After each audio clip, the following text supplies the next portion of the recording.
күздүк эгилген будай. Бул жерде канча гектар жаныш? Бу жерде 50 гектар. 50 гектар бүт агротехнология менен эгилген аянтча. Эмнени жасады? Топурактын анализин алды. Топурактын анализин алганда макро микроэлементтер текшерди.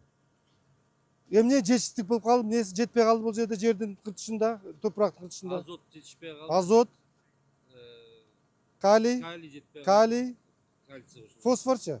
Фосфор да жетпей калды. Фосфор мына 3 некий макроэлементтин 3 тиги элементтер жок экен да. Мына ошонун негизинде бул киши бүгүн азыр карбамид иштеп атат. Бул күздүк будай эгилген, күздө жакшынакай сонун эгилип, мына ошол жерде карбамид жетпей жаткен деп, мына азыр карбамид иштеп атат. Карбамид бул эмне? Жөнөкөй сөз менен айтып берейин сиздерге. Баягы тамакка биз туз кошобуз го, ошо даамдуу болсун депчи. Мына ошо карбамид бул жерге бере турган мындай тузу да. Ошол жерди азыр атай мына чечип атат, өзү негизи кичине кар азайганда чечтесе болот эле, бирок бул эртерээк чечип атат, анткени бул карбамид 2 ай 3 айда сиңет. Мындай дароо эле сиңбейт да. Ошон үчүн бул азыр карбамид чычтагандан кийин жерди жумшартат, баягы будайдын тамырына сонун азыктарды берет. Жерди жумшартып, сонун топурак болуп, анан кийин ал жумшартып, тамыры дагы терең кетет да. Мына ошондо.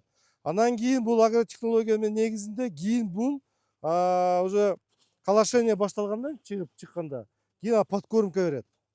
Азотный селитра берет, подкормка берет да. Анан кийин дагы эмне?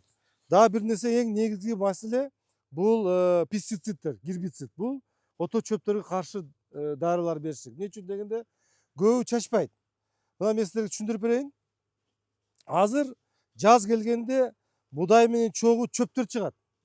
Ошол чөптөр жердин энергиясын алып коет дагы, тиги энергияны будайга бербей коет.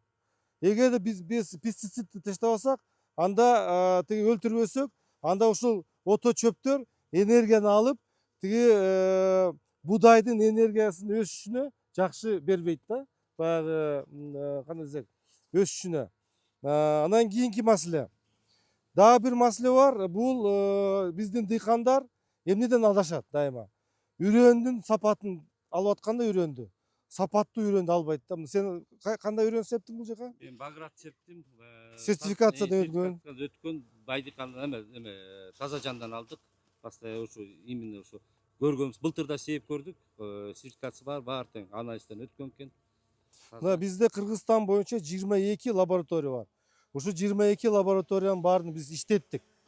Биз дыйкандарга дагы айттык. Эгерде силер сертификаты бар, протрава болгон үрөндү ала албасаңар, силердин өзүңөрдүн кампаңарда будайыңар, өзүңөр будайыңар бар болсо, ошону себебин десеңер, жок дегенде өзүңөрдүн будайыңарды лабораторияга алып келип, лаборатория аркылуу өткөзсөңөр, ошол лабораторияда алар текшерип берет. Кондициясы барбы жокпу, күчү барбы жокпу, анын түшүмдүүлүгү кандай болот деп текшерип берет. Анткени будайлар ар кандай да. Бирөө орукчан будай болуп калат, бирөө тиги щуплый болуп калат, анын энергиясы жок. Ошондо тазалап берет дагы, лаборатория айтып берет. Мына бул будай жарайт, бул будай жарабайт дегенде ошонун негизинде сепсеңер, силер кийин эртеңки түшүмүңөр жакшы болот деп айтмакчыбыз. Мына азыр бул агротехнологияны эң туура кылып атат. Биринчи жердин кыртышын алды, тиги топурактын анализин алды. Экинчи туура үрөндү септи. Үчүнчү мына бул азыр подкормка кылып атат карбамидти. Кийин анан ушул агротехнология боюнча биз ишти аткарабыз. Бул жерден жок дегенде биз 60 центнер алабыз деп атабыз. 60 центнер алайын деп атабыз. Мына бизде Кыргызстан боюнча 30, 29, 25 деп атышат, андай болбойт. Биз 50 центрден кем эмес алыш керекпиз биз.